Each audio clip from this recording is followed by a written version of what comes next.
Green corner, take only as much food on your plate that you know you will really be able to eat, you must not waste the food. अब सबसे बड़ी बात इन्होंने बोली है, आपको उतना ही खाना लेना चाहिए जितना आप खा पाओ, एक्स्ट्रा नहीं लेना, क्योंकि हमारे पास वेस्ट करने के लिए खाना नहीं है और ना ही हमें करना चाहिए। एग, अब हमने पहले पढ़ा था कि फूड फ्रॉम एनिमल्स में हमें मीट मिलता है, अब हमें सेकंड चीज़ क्या मिलती है, egg. Hence egg is the most common bird egg eaten in the world. अब हैन का जो एग होता है, मुर्गी का जो अंडा होता है, वो वर्ल्ड में सबसे ज़्यादा खाने वाला एग होता है। It is a rich source of proteins and vitamin, वो बहुत अच्छा सोर्स है प्रोटीन का और वाइटामिन का। Some people also eat eggs of goose and ducks, अब कुछ लोग एग खाते हैं गूस का और डक का। Honey, honey is a sweet liquid made by bees from the nectar of flowers. अब हनी क्या होता है, एक बहुत ही मीठी चीज़ होती है जो बीज बनाती हैं और वो लिक्विड फॉर्म में होता है, from the nectar of the flowers. आपने पढ़ा होगा कि बीज क्या करती हैं, नेक्टर सक करती हैं फ्लावर में से और उसके बाद वो हनी बनाती हैं। Honey is collected from the bee hives, फिर उस हनी को हम मधुमक्खी के छत्ते में से कलेक्ट करते हैं। It is used in cooking and has also medicinal value, उसको हम खाना बनाने में यूज़ करते हैं और उसको मेडिसिनल ट्रीटमेंट के लिए भी यूज़ करते हैं। Milk, milk is obtained from animals such as cow, buffalo, camel and goat. अब मिल्क हमें किस किस से मिलता है, काउ से, बफेलो से, कैमल से और गोट से। It is a very nutritious food item and is a rich source of protein, ये बहुत ज़्यादा हेल्दी और बहुत अच्छा न्यूट्रिशन इसमें मिलता है और एक अच्छा सोर्स है प्रोटीन का। Milk also contains calcium that is required for proper growth of teeth and bones and for nerve functioning. और मिल्क हमारा सबसे अच्छा सोर्स होता है, मतलब कि मिल्क के अंदर हमारा कैल्शियम होता है जो हमारी टीथ की ग्रोथ के लिए, बोन्स की ग्रोथ के लिए और हमारी नर्व फंक्शनिंग के लिए बहुत ज़रूरी होता है। कभी आपने सुना होगा आपकी मम्मा आपको कितना बोलती है, दूध पिया करो, क्यों पीती है, क्योंकि ये जो एज है हमारी आफ्टर जब हम स्कूल में आते हैं तो हमारी ग्रोथ होनी शुरू हो जाती है और उसके लिए हमारी बोन्स और हमारे टीथ ये सब स्ट्रॉन्ग होने ज़रूरी है, जो होते हैं कैल्शियम से। इसलिए मम्मा कहती है दिन में कम से कम 1 to 2 टाइम आपको मिल्क पीना ही चाहिए। ठीक है। Fact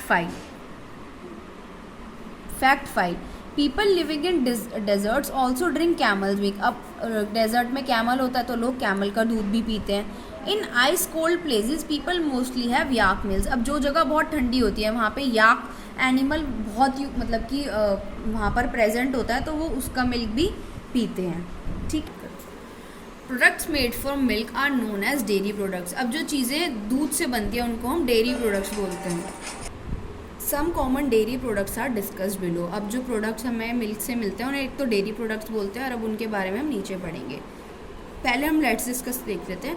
human beings eat a large variety of animal products. अब जो ह्यूमन बींग्स हैं वो बहुत सारी चीज़ें खाते हैं जो एनिमल प्रोडक्ट होती है। Discuss some such products that have not been mentioned in the chapter. ठीक है, अब इसके बारे में हम डिस्कस कर लेंगे कौन सी इन चीज़ों के अलावा भी एनिमल प्रोडक्ट है जो ह्यूमन बींग्स कंज्यूम करता है। पनीर, कॉटेज चीज़, पनीर को हम कॉटेज चीज़ भी कहते हैं। Paneer can be made by adding lemon juice और vinegar to the hot milk. अब क्या होता है, हमारा पनीर कैसे मिलता है कि जब हम दूध को बॉईल करते हैं या हॉट करते हैं, गर्म करते हैं, तो उसके अंदर हम थोड़ा सा लेमन जूस या विनेगर डालते हैं ताकि उससे जो हमारा मिल्क है वो कर्डल कर जाए।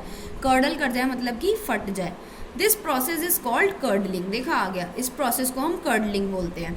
This result in the separation of milk into solid and liquid parts. इससे क्या होता है, जो हमारा दूध है वो सॉलिड और लिक्विड पार्ट्स में डिस्ट्रीब्यूट हो जाता है। Then the liquid portion of milk is drained off. फिर उसमें से क्या करते हैं हम, लिक्विड पोर्शन को ड्रेन कर देते हैं। And the solid part forms paneer, और जो सॉलिड पार्ट होता है उसका हम पनीर बोलते हैं। नेक्स्ट है cheese. Cheese is made from the curdled milk of cow, goat, sheep और बफेलो। चीज़ हम किससे बनाते हैं, कर्डल्ड मिल्क ऑफ काउ से, गोट से, शीप या बफेलो से।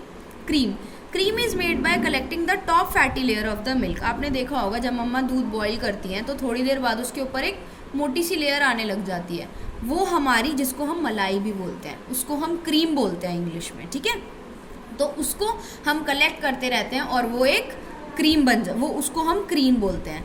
नेक्स्ट है butter. Butter is made by churning fresh cream. अब जो हमने क्रीम बनाई है उसको चर्न करके, यानी कि उसको बहुत अच्छे से घुमा के, उसको बहुत अच्छे से फैट कर, जैसे हम बोलते हैं ना, उसको विस्क करा और उससे फिर हमारा बटर बनता है। Ghee, ghee is made by gently heating butter. अब जो हमने बटर बनाया उसको हम हीट करते रहेंगे and removing the solid matter, तो उसमें से हमारा घी बनता है। नेक्स्ट आता है कर्ड।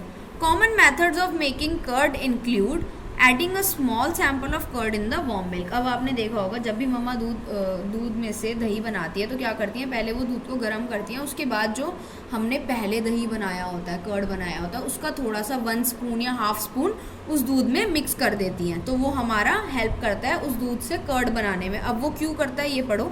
द माइक्रो ऑर्गेनिजम्स या बैक्टीरिया, माइक्रो ऑर्गेनिजम्स होते हैं जो बिल्कुल छोटे छोटे ऑर्गेनिजम्स होते हैं जिनको हम नेकेड आइज से नहीं देख सकते, present in the curd sample turn the milk into the curd. फिर जो वो माइक्रो ऑर्गेनिज्म होते हैं वो हमारे मिल्क को कर्ड में कन्वर्ट कर देते हैं। यहाँ पे दिया भी हुआ है माइक्रो ऑर्गेनिज्म क्या होता है, tiny organism that can be seen only with the help of a microscope, यानी कि वो इतने छोटे होते हैं कि हम उनको अपनी नेकेड आइज यानी कि नॉर्मल आइज की विजन से नहीं देख सकते, एक माइक्रोस्कोप ज़रूरी है उसे देखने के लिए। और चर्निंग का मतलब होता है स्टिरिंग विगरसली, यानी कि उसको बहुत देर तक कॉन्टीन्यूसली घुमाते रहना, उसको मिक्स करते रहना, स्टर करना। नेक्स्ट आता है know your scientist. Doctor Varghese Kurien was a social entrepreneur who started the largest agricultural development project in the world known as the Operation Flood. This development project was aimed at increasing the milk production in India, making the India world's largest producer of milk. He is thus known as the milkman of the India. इनको हम milkman of the India बोलते हैं क्योंकि उन्होंने सबसे बड़ी agricultural development का project India में स्टार्ट करा था, ठीक है। He is thus known as the milkman of the India और father of the white revolution. White revolution यानी कि उसने जो इंडिया को सबसे बड़ा प्रोड्यूसर बना दिया मिल्क का। He founded the dairy cooperative movement which later came to be known as Amul, ठीक है। उन्होंने एक डेयरी कोऑपरेटिव मूवमेंट स्टार्ट करी जिसको अमूल बोलते हैं। सबने देखा होगा ना अमूल कितनी अच्छी कंपनी है, उसका बटर आता है, उसका मिल्क आता है, उसकी बहुत सारे डेयरी प्रोडक्ट्स आते हैं, ठीक है। नेक्स्ट आता है लेट अस रिमेंबर, एक बार पढ़ लेते हैं। Circle the odd one out in each of the following, give the reason for your choice. अब ये हमारी चीज़ें हैं, प्रोडक्ट्स हैं जो एनिमल से, यहाँ से देखते हैं, जैसे अब ये सारी है, ये हमारी रूट्स हैं और ये स्टेम है तो ये हमारा अलग हो गया, ठीक है। और ये सारी हमारी स्टेम है, ये लीफ है तो इसको हम अलग कर देंगे, ऑड वन आउट। ये तीनों प्रोडक्ट्स हमें एनिमल से मिलते हैं या प्लांट से मिलता है तो ये हमारा odd one out. Unlike green plants animals can not make their own food. अब जैसे जो प्लांट्स होते हैं, हमने पीछे पढ़ा था by the process of photosynthesis वो अपना खाना बनाते हैं, लेकिन जो एनिमल्स होते हैं उनके पास ऐसी कोई चीज़ नहीं होती कि वो अपना खाना बना पाए। They depend on plants and other animals for food. वो प्लांट्स पर और अदर एनिमल्स पर डिपेंड होते हैं अपने खाने के लिए। अब जैसे कि जो इसका मतलब क्या हो गया कि indirectly we all are dependent on plants for our food, क्योंकि हमें जो खाना है, वेजिटेबल्स है, फ्रूट्स हैं, वो एनिमल से मिल रही है, प्लांट से मिल रही है। और जो एनिमल्स हैं वो भी क्या खाते हैं, प्लांट्स को खाते हैं, या प्लांट्स की हेल्प से जो खाना मिलता है उनको, उससे उनको कंज्यूम करते हैं, ठीक है।